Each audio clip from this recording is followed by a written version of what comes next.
Okay, our next topic is concentration of solution. Concentration of solution का मतलब हम कैसे दिखाएंगे कि सॉल्वेंट में कितना सॉल्यूट प्रेजेंट है। तो सॉल्यूशन की कंसंट्रेशन करने दिखाने के लिए बहुत सारी टेक्निक हैं। तो उनमें से फर्स्ट है हमारे पास मास परसेंटेज। इनमें से काफ़ी हमने 11th में स्टडी किया था, बट यहाँ पे डिटेल स्टडी दी गई है। मास परसेंटेज होता क्या है, कैसे कैलकुलेट करते हैं। First of all for this whole chapter हम मान लेते हैं ए और बी।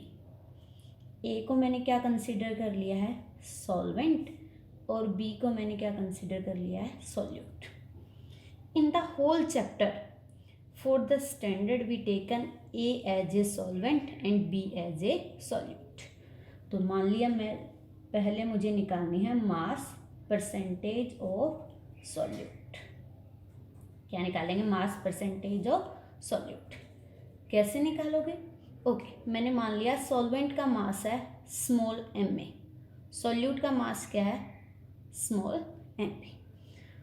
तो जिसका निकालना है उसका mass M A divided by total mass M A plus M B और मल्टीप्लाइड बाई 100%।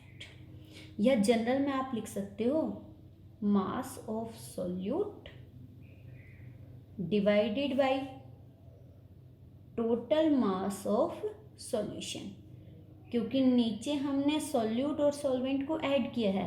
सॉल्यूट और सॉल्वेंट को ऐड करोगे तो क्या बनेगा आपका सॉल्यूशन। तो मास परसेंटेज ऑफ सॉल्यूट क्या होएगी, मास of solute total mass of solution multiplied by 100।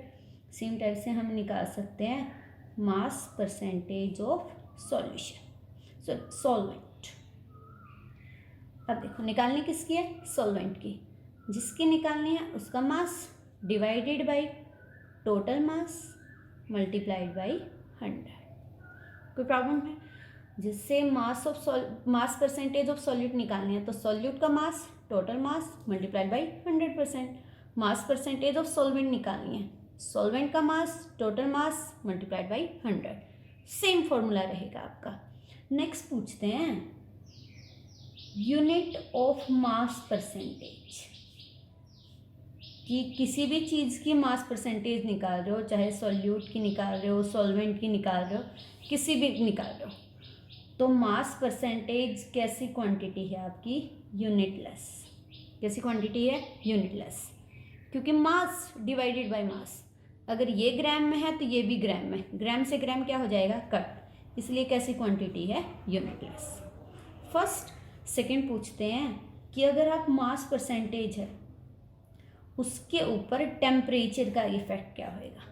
तो टेम्परेचर का मास परसेंटेज के ऊपर कोई भी इफेक्ट नहीं होता, क्योंकि टेम्परेचर चेंज होएगा तो मास चेंज नहीं होएगा, मास चेंज नहीं होएगा तो मास परसेंटेज भी चेंज नहीं होएगी। This two thing are very important. Unit क्या है, यूनिटलेस है। इफेक्ट ऑफ टेम्परेचर कोई भी इफेक्ट नहीं आएगा, because mass can't be change by changing the temperature. अब न्यूमेरिकल प्रॉब्लम कैसे आती हैं, जैसे मैंने दिया हुआ 2 gram of nitrogen is mix with 10 gram of carbon dioxide. Calculate the mass percentage of solute and solvent. First of all guys, इसमें mention नहीं है कि सॉल्यूट कौन सा और सॉल्वेंट कौन सा है। आपको ऊपर परसेंटेज या उनके मास देख के आपको आइडिया लगाना है कि सॉल्यूट कौन सा है और सॉल्वेंट कौन सा है। अब देखो ये 2 ग्राम है, ये 10 ग्राम है। 2 ग्राम लेसर कंसेंट्रेशन वाला क्या होता है, सॉल्यूट। तो सॉल्यूट क्या है आपका, नाइट्रोजन, और ये हाइयर कंसेंट्रेशन है तो ये क्या है आपका, सॉल्वेंट। तो सॉल्वेंट क्या है आपका, कार्बन डाइऑक्साइड। ओके, इसका मास कितना दिया हुआ है, 2 ग्राम। इसका मास कितना दिया हुआ है, 10 ग्राम। फॉर्मूला लगा लेते हैं। जैसे सबसे पहले मुझे निकालना है मास परसेंटेज ऑफ सॉल्यूट। तो सॉल्यूट का मास कितना था, 2 ग्राम। टोटल मास कितना था, 2 + 10 मल्टीप्लाइड बाई 100, जो भी आंसर आएगा। सेम टाइप से मास परसेंटेज ऑफ सॉल्वेंट।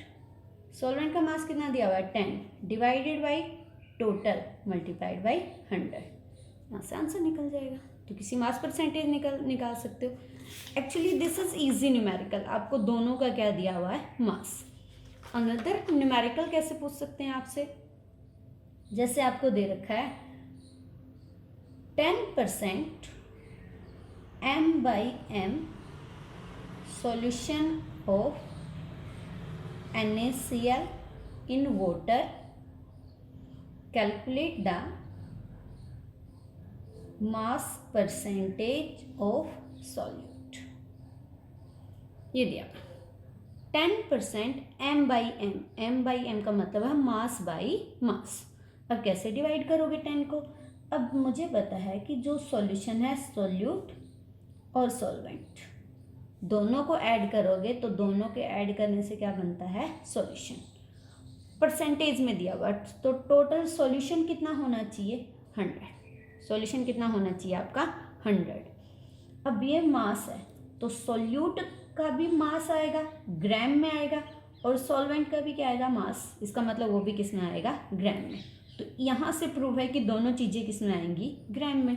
तो मैं मान लेती हूँ 10 से कि सोल्यूट कितना है 10 ग्राम। अब सॉल्वेंट कितना लेके टोटल 100 हो जाए, ये कितना हो जाएगा 90 ग्राम। तो 10 ग्राम सोल्यूट 90 ग्राम सॉल्वेंट में प्रेजेंट है। ये मैंने मास बाय मास को क्या कर लिया यहाँ पे ब्रेक। तो 10 सोल्यूट है, सोल्यूट क्या है आपका यहाँ पे NaCl और सॉल्वेंट कौन है आपका वाटर। अब आपको क्या निकालना है mass percentage of solute. Mass percentage of solute निकाल दें। सॉल्यूट का मास कितना दिया हुआ है 10, टोटल कितना होएगा 10/90 मल्टीप्लाइड बाई 100 कितना हो जाएगा 10/100 इंटू में 100 कितना आ गया 10। एक्चुअली ऑलरेडी मास परसेंटेज दिया था, इनवर्सली मास परसेंटेज निकालोगे तो दोनों क्या आएंगे सेम, लेकिन still you have to learn कि आप इसको डिवाइड कैसे करते हैं। तो मास बाय मास को डिवाइड कैसे करना इस टाइप से। जैसे मुझे कोई कहता है कि 60% आपको कह रखा है 60% कार्बन डाइऑक्साइड इन वाटर, तो इसका मतलब क्या है पहले इन्होंने मेंशन करना पड़ेगा।